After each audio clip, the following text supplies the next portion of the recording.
AEW Dynamite. I'm going to be doing it segment by segment tonight.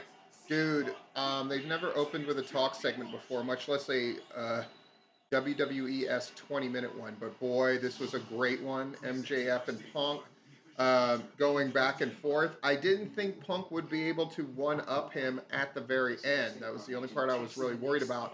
But it absolutely happened. It's absolutely great. And again, operating from strength, it's what AEW does, and it's the reason things are going so well. That segment was absolutely beautiful, absolutely wonderful, and should dominate the wrestling news cycle.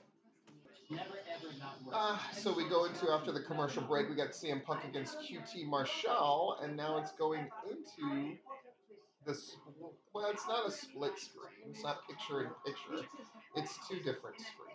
I don't know why they say picture in picture. It's not picture in picture. In any case, that's being nitpicky. QT getting a lot of offense here against Punk. This is Punk's night, real big exhibition. Well, when you think about it this way, if you divide the show up into 4 half hours, CM Punk has now gone over 1/4 of the show, but they know what side their bread's buttered on. They want Chicago to be happy, and QT's hair is looking pretty awful. But I'm sure CM Punk's going to win, but are there going to be shenanigans after? We'll have to wait and see. I mean, Punk wins in definitive fashion after QT gets some offense in. And the We Want Larry sign is a lot of fun. Hopefully, I can get a screen capture of that for Larry Goodman. And then we get a little promo from the Jurassic Express and Christian. AEW's rolling. Obviously, they're establishing what's going to happen on the show, but also I'm sure they'll set up stuff for Rampage and for Dynamite next week, man. It's just a show that feels very relaxed, very comfortable. 40 minutes in, and it feels like it went by in no time at all. That's the strength. We shall see. I'm talking to my friend. He is asking what's going on with Priscilla Kelly / Gigi Dolan in NXT. So we're talking about it while we're watching wrestling. A good show. The tag match between Bear Country and Gun Club, of course, that was foregone conclusion stuff. The frickin' kapow by Darby Allin, you would have thought that he was a rotund psychopathic fan, and that poor gun kid was, of course, Seth Rollins. Topical, but not nice. And then we had a little dust up between Adam Cole and Bobby Fish and the Best Friends, which is probably the weakest segment of the night so far. But it is what it is. Against they're advancing the cause, both for Dynamite and for Rampage. The Eddie Kingston bit with 2.0 and Daniel Garcia certainly built up a lot of heat for Rampage. Again, this is a show that's operating out of strength.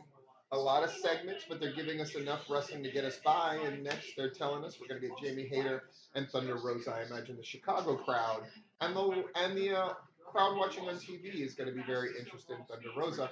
And now they're saying January 8th, when I'm going to be at IWE, they're going to have a special AEW event, Battle of the Belts. What the hell, man? Whole lot of wrestling going on. The more interesting choice happened, and it was an unexpected one with Dante Martin accepting the offer from Team Taz right in front of Leo Rush. I was flabbergasted, actually. Yelled out loud. And yeah, what the hell? And then we got Thunder Rosa going against Jamie Hayter. And probably Jamie Hayter's best outing to date at AEW, which is nice to see. Thunder Rosa is good stuff. I would expect a Thunder Rosa to win, but we shall see. Yeah, so Thunder Rosa outsmarting Britt Baker and her dope, ugly Christmas sweater. I enjoyed that quite a bit. And then Jericho with the new weakest segment. They have both involved. Yeah, with Daniel Garcia in 2.0. I like that they're setting stuff up. I'm like that they're getting Daniel Garcia in 2.0, the rub off of two possible angles coming up. But the Jericho stuff, as I said once, and it's been stolen from me by more than a few people, including some prominent wrestling pundit types. When did we go from AEW needing Jericho to Jericho needing AEW? But it has most definitely happened. And coming up, we're going to have Colt Cabana, another one of Chicago's sons, getting his face kicked in by Daniel Bryan or Bryan Danielson. Um, Brian Danielson beat Colt Cabana down, and in a unique thing, got him to tap out. And now during the picture to the side of the picture, split screen, Brian Danielson just keeps beating the hell out of Colt Cabana. Very brutal, very crazy. Now we see Tony Schiavone coming into the ring to talk to Brian. Again, they're trying different stuff format wise, and I gotta say, I'm for it. It's very effective. It shows a lot of creativity, and again, it's just keeping you engaged with the show, which is the point. I mean, you had a great interaction between Adam Page and Brian Danielson. And then you had a nice little segment with Ruby Soho and Chris Statlander about their match next week, Wednesday. So now we've promoted stuff on Rampage. We've promoted stuff for next week's Dynamite. And now we're going into the main event. Yeah, huge 8-man tag, a lot of implications, and they're giving them a lot of time to do it. So let's see how it pays off. Of course, it's really good. I mean, that's, they're getting the spots in there. Rey Fenix pulled off that, where he kind of stepped over the middle rope, sprung himself in, hit the Hurricane Rana, but then what most people didn't notice is that he himself landed on his feet.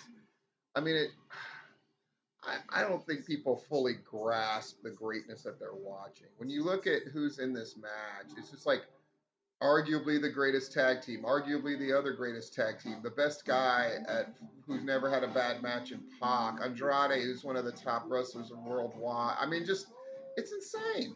It's insane. And it's cool. And they're really letting everybody show their stuff. I mean, what can you say? You can hear Jim Ross in the background. Main event was dope. Really great match. Thanksgiving's happening, and then we're going to have Rampage. I have a feeling Rampage is going to do a little bit better than it has been doing. I'm not promising huge numbers. I'm not thinking huge numbers. But we'll see what's going on. And by the way, I'm going to find out if I was right about my full gear by predictions. Thanks for joining me.